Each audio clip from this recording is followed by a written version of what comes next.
Bonjour les dog dancers, je suis très contente de vous retrouver dans cette nouvelle vidéo. Donc c'est un nouveau format de vidéo qui s'appelle What is. Ouais, c'est pas du tout un cours d'anglais, mais plutôt des vidéos qui vont répondre à des questions sur tout ce qu'il y a autour du dog dancing. Et aujourd'hui, on va voir un peu plus en détail, mais what is le fitness canin? Alors c'est parti!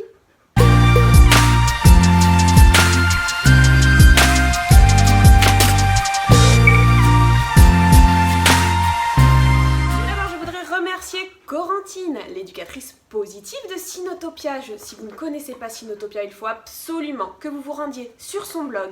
Il y a des articles extra, elle fait des vidéos extra et tout ce qu'elle partage sur les réseaux sociaux, c'est vraiment des choses exceptionnelles, de qualité et qui vous serviront énormément. Je remercie donc Corentine de son aide, qui est formatrice en fitness canin et qui a bien voulu m'aider à écrire l'article que vous retrouverez sur le blog. Donc Corentine a répondu à toutes les questions que je me posais sur le fitness canin. On vous a mis les réponses en détail dans l'article de blog qui sera donc bien sûr en barre d'infos de cette vidéo.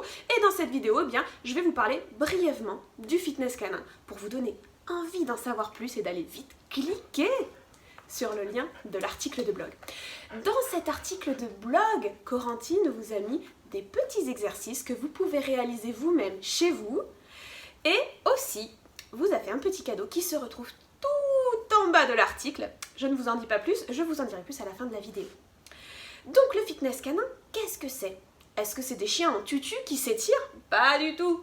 Le fitness canin, ça peut être une activité en soi ou un complément d'activité.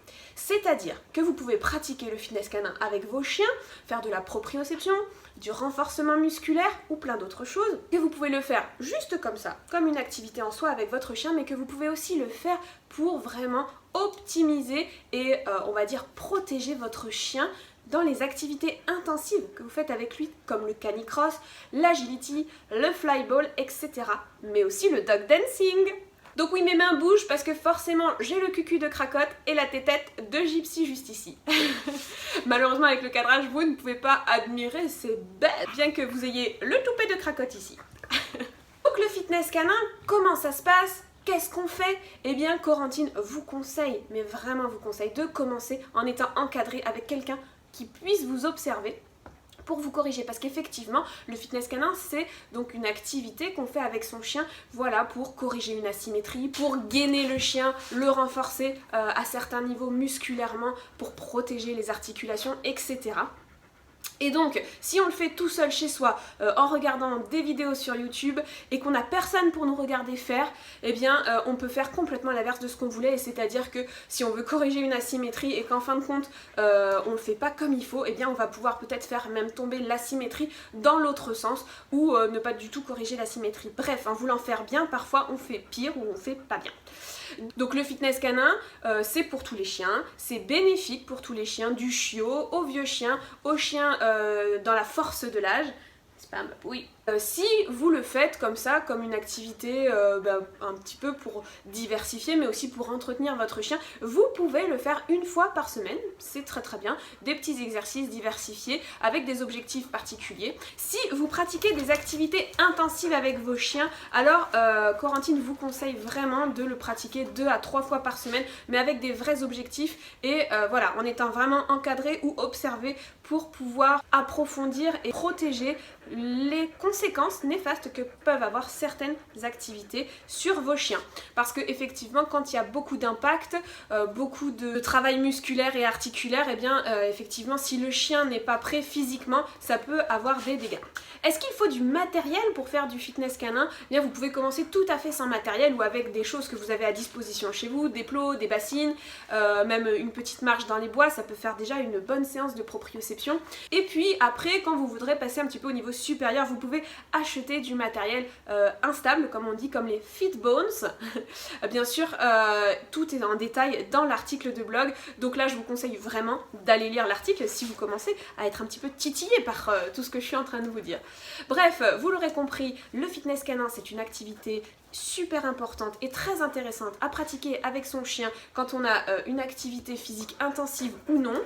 Même pour les vieux chiens, ça peut être très bénéfique. Bien sûr, il vaut mieux que ça soit encadré. Pour commencer, sans risque de faire plus de mal que de bien à son chien, Corentine vous a mis des petites vidéos très sympas qui sont partagées dans mon article de blog, et vous avez aussi un exercice qui vient de sa page Instagram. Bien sûr, si vous voulez la suivre sur ses réseaux sociaux, sur son blog, sur sa page Facebook, Instagram, YouTube, je vous mets tous les détails donc en description de cette vidéo, mais aussi sur l'article de blog.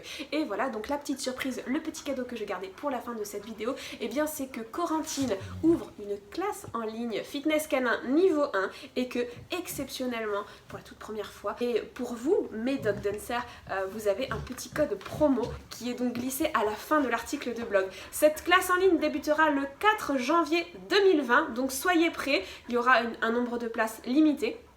Et donc ça vous permettra de découvrir cette fabuleuse activité encadrée par une personne exceptionnelle qui est très pédagogue et qui a un excellent niveau. Voilà, j'espère que cette petite vidéo tease vous a plu. Il y en aura d'autres, je suis déjà en train d'en programmer d'autres avec d'autres éducateurs canins dans leur spécialité.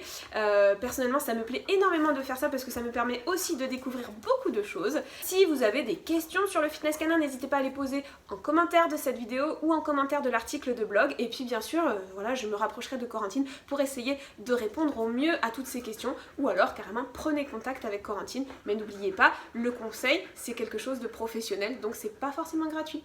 Si vous avez aimé ce nouveau format de vidéo, un petit pouce, et puis partagez mes amis, partagez. Je vous retrouve la semaine prochaine pour une vidéo sur le HT-AIM, donc le Heel Work to Music, quelque chose que je commence à découvrir et à aimer particulièrement. En plus, je serai accompagnée d'un binôme assez exceptionnel. Donc je vous fais des gros bisous, je vous dis à très bientôt dans une prochaine vidéo. Salut les dog dancers!